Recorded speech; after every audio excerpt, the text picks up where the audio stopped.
Bonjour, bienvenue sur 8 Mont Blanc pour une nouvelle édition de notre journal Tout en images. Voici les titres de ce mercredi 27 mars 2024. L'Ultra Trail du Mont Blanc a déjà les yeux rivés sur son édition 2024. 5 mois avant le début des épreuves, les quelques 3000 bénévoles sont en cours de recrutement et cette année, les organisateurs ont choisi de recruter local.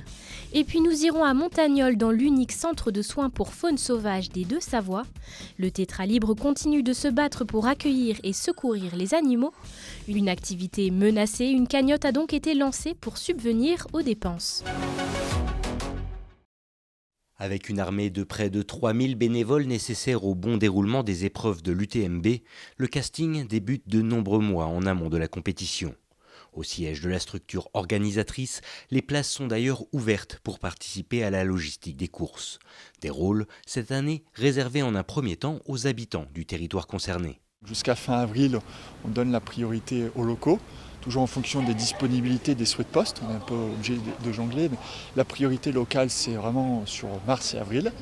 Et puis après, s'il faut des compléments, on regardera un petit peu les gens qui viennent plus loin, mais à partir du mois de mai. Et donc on a vraiment envie que cet événement, même s'il est international, il profite à la population locale. D'où ce recrutement, l'envie de proposer en priorité aux locaux des postes bénévoles. Une ambition qui prend place dans la stratégie globale enclenchée il y a plusieurs années déjà par l'organisation de la grande course et qui vise à fédérer les habitants du territoire autour de cette semaine si particulière. Un pari déjà gagné pour les centaines de bénévoles, d'ores et déjà acquis à la cause et qui ont trouvé là bien plus qu'une mission de quelques jours. Il y a beaucoup d'amitié qui se fait en fait parce qu'on voit beaucoup les mêmes personnes année après année. C'est comme une famille, c'est comme une communauté et c'est un vrai plaisir de travailler tous les ans avec les mêmes personnes, de les retrouver chaque année parce qu'on ne les voit pas forcément pendant l'année, mais on les retrouve chaque fin d'été à Chamonix. Mais c'est aussi une opportunité de voir les nouveaux. Donc, on a toujours des nouvelles personnes qui s'inscrivent en bénévole et qui participent, qui prennent les postes. Et c'est un vrai plaisir de leur montrer ce beau travail qu'on fait pendant toute la semaine. Débuté début mars, le recrutement des bénévoles de l'UTMB se poursuivra pendant une bonne partie de l'été, complété par les équipes de volontaires issus de tous les villages et sites traversés au fil du parcours. 3, 2, 1. Cette semaine à Pézé-Valandry, le handicap est à l'honneur. La station de Haute-Tarentaise accueille la première édition du festival Handi-Neige. Martin, tétraplégique depuis 2017, redécouvre ainsi les sensations de la glisse grâce à l'uniski. Mais avant cela, l'heure est à la préparation. Si on pouvait bien lui tenir les épaules, ça serait bien. Mais là, c'est déjà pas mal. Ils sont mieux en équilibre qu'hier. C'est ça. Relié par une corde au pilote qui l'assiste, Martin apprend à skier grâce au stabilo, ces deux patinettes attachées à ses mains.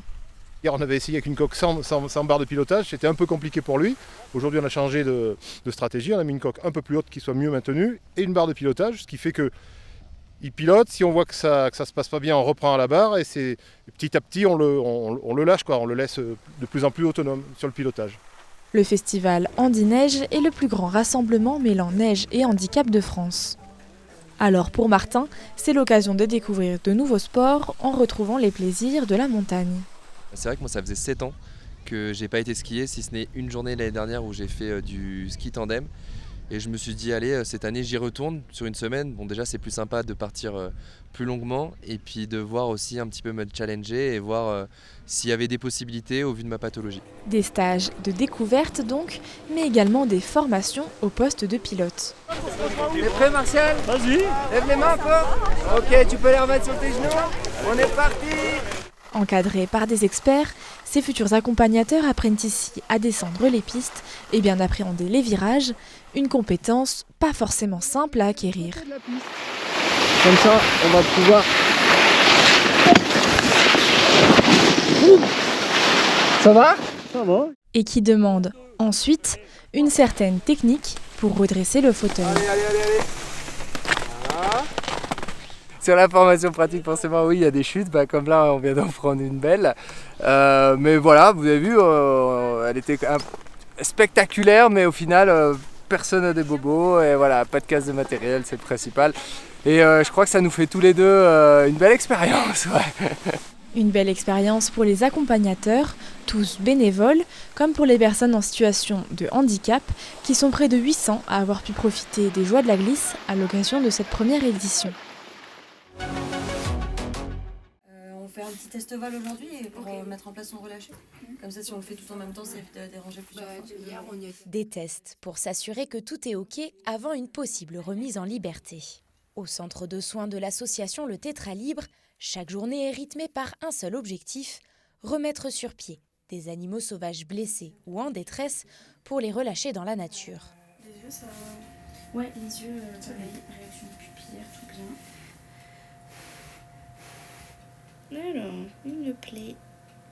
C'est à Montagnol que les soignants du centre recueillent toute l'année ces différentes espèces de Haute-Savoie, Savoie, mais aussi d'une partie de l'Ain. Bien ancrée depuis 2015, l'activité reste pourtant fragile, malgré les dons, les adhésions et l'aide financière ponctuelle apportée par les différents mécènes. Avec un budget de dépenses de 200 000 € par an, l'association a en effet dû lancer un appel aux dons en décembre dernier pour éviter une fermeture en 2025.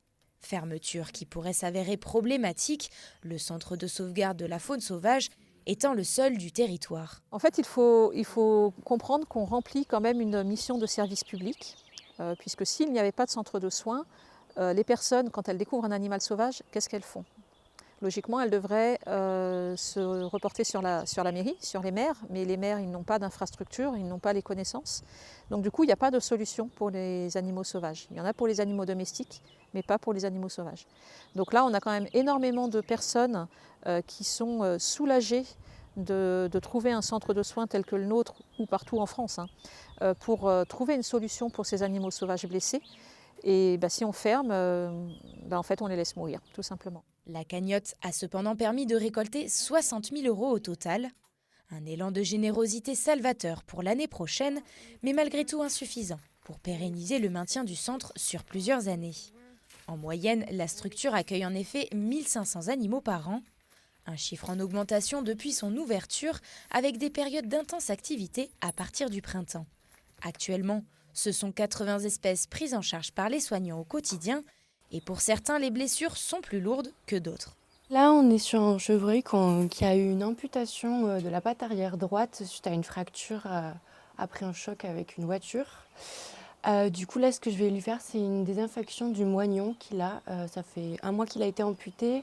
Et ensuite, suite à ses blessures, il a eu une infection à la patte avant droite. Du coup, là, on continue à faire la désinfection des plaies au niveau du drain pour être sûr qu'il n'y ait pas une nouvelle infection qui se mette en place et qu'il y ait une bonne cicatrisation pour qu'il puisse bien mobiliser ses pattes correctement. Et ensuite, une fois qu'il sera bien réhabilité et qu'il sera prêt à être relâché, il sera relâché.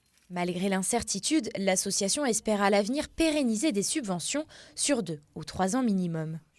Une situation qui pourrait lui permettre en partie de développer plusieurs projets, dont un tunnel de rééducation pour les chauves-souris et la mise en place de volières pour les grands rapaces.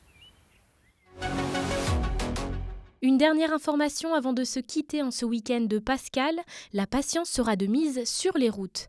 La circulation devrait être particulièrement difficile ce jeudi 28 mars et ce lundi 1er avril sur l'A40, l'A41 Nord et sur la route nationale 205 pour accéder au tunnel du Mont-Blanc. D'ordinaire, de très nombreux automobilistes ont l'habitude de passer la frontière pour ce week-end de Pâques. Par conséquent, les files d'attente pourraient atteindre plusieurs heures. C'est la fin de cette édition, merci de votre fidélité à notre programme. Tout de suite, vous avez rendez-vous avec la météo de Thierry Paulme.